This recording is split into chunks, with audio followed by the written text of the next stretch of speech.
Hi, this is Mr. Burns, and we're going to start out with a little bit of a review today.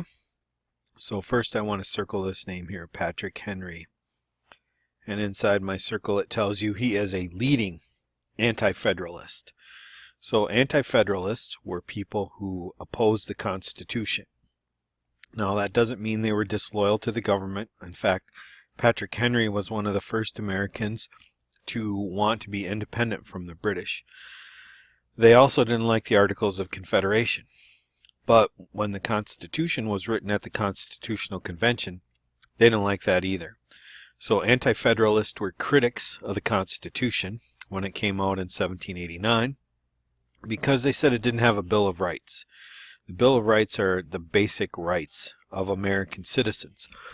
So one of the first jobs of the Congress during the 8 years that Washington was president was to put together this list of basic rights, which are called the Bill of Rights, and they're also called the first 10 amendments. So those are our important freedoms and the protections of liberty that were put into the Constitution. The last thing here is it tells you that the court systems were also created during the Washington's first term in office. Now let me click that button and see if my things go away there. Let me push this button. Yeah, that's what I want. Let me pause here for a sec. Okay, so let's talk about things on this slide. Foreign affairs are an important part of our government to this day. We have relations with other countries. During Washington's term, so we're going way back to 1789 to 1798, think about this. England was strong. France was strong. The United States was small. It was 13 states. It was very weak. Whenever there was trouble between France and England, that was dangerous to the United States. Now, even though we were buddies with France, France is our friend, France is our ally, we have more in common with England because most of the colonists who came from other places actually came from England. So the language was English, the culture was English, the religion were the churches of England. So it wasn't a good fit with France. Bad times hit France in 1789. There was a revolution. And in 1793, if you look at the picture there, one of the darker days of the French Revolution was when Louis XVI was arrested. He was the King of France.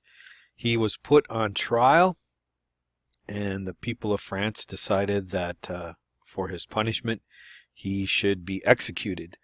Now, this caused big problems when you think about it. Even though France and England were enemies, England had a king. England had queens. And when they saw the citizens of France executing a king, that kind of made them fearful for their own lives. So they wanted to go to war with France and maybe set things back the way they were with putting a French king back on the throne. So while Washington was president, France and England were fighting, and he was desperately trying to keep our country out of that war. And France is probably sending him lots of messages that we should get involved in the war and come to the aid and assistance of our good ally, the French. All right, let's take a look at what we have on the next slide.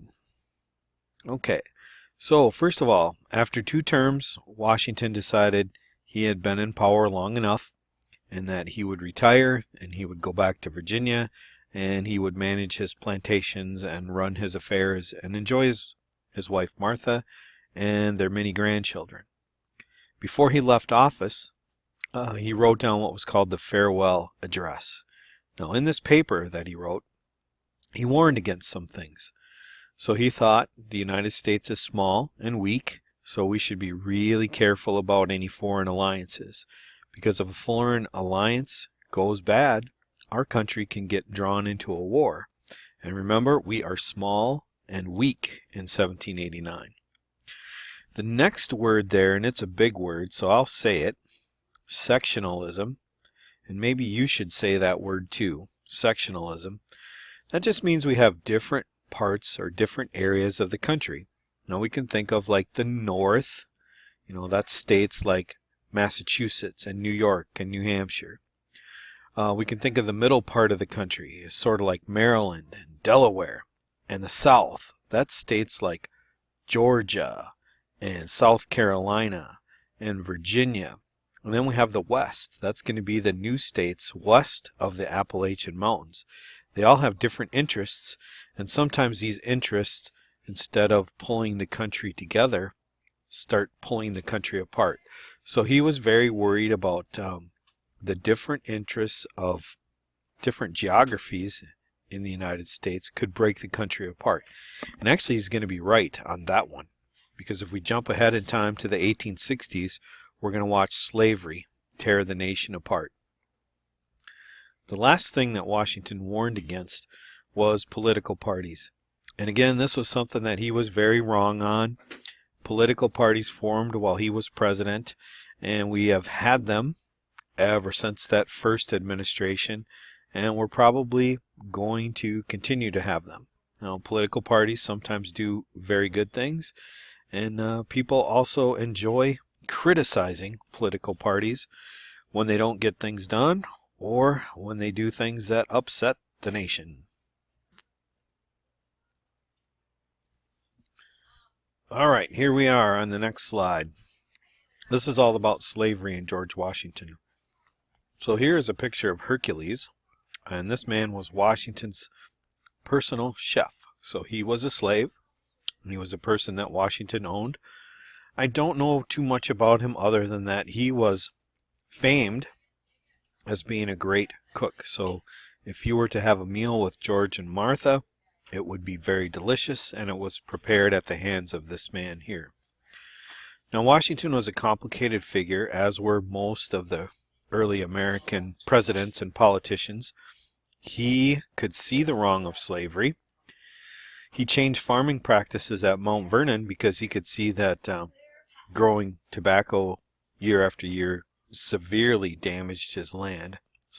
And tobacco growing was associated with slavery. And yet, even though he could see the wrong in it, he did not free slaves during his lifetime. In his will, he left directions that slaves owned by George Washington were to be freed, but only after the death of his wife, Martha. So, even though he could see the wrong of slavery, he did very little to end the practice of slavery. And we're going to go on and find out one more piece of information about slavery and George Washington. Okay, here's our last piece of information. So here's a picture of Ona Judge. She was Martha's, Washington's personal slave. So she helped Martha around the house. That could be duties like sewing. It could be laying out Martha's clothes. It could be cleaning Martha's clothes. It could be helping her pick out a dress for a formal occasion.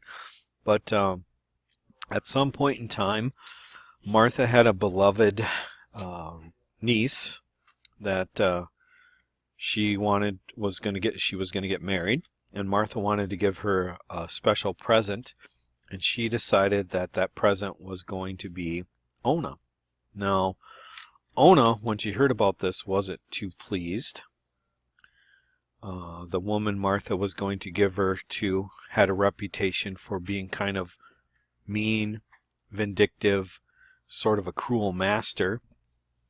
And she didn't want to go and be owned by this person.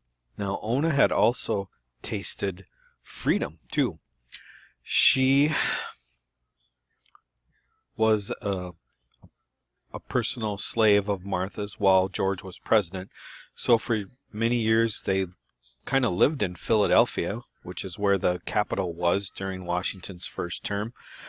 And there were a lot of free blacks that lived in Philadelphia. So Ona had become acquainted with this community. And Pennsylvania had kind of an interesting law, too. And this law said that if a slave owner brought a slave to Pennsylvania and resided there for a certain period of time, that slave would then be free. So to get around this law, the Washingtons would keep their slaves in Pennsylvania for a certain period of time, and then they would send them back to Virginia, to Mount Vernon, so they couldn't claim freedom. And this had been done to Ona, but Martha going to give her away was the last straw, and she ran away, and free blacks helped keep her hidden and moved from place to place. And for many years, the Washingtons tried to get her back. So, this is Mr. Burns, and I'm going to sign off here. And this is some information about George Washington and his time as president.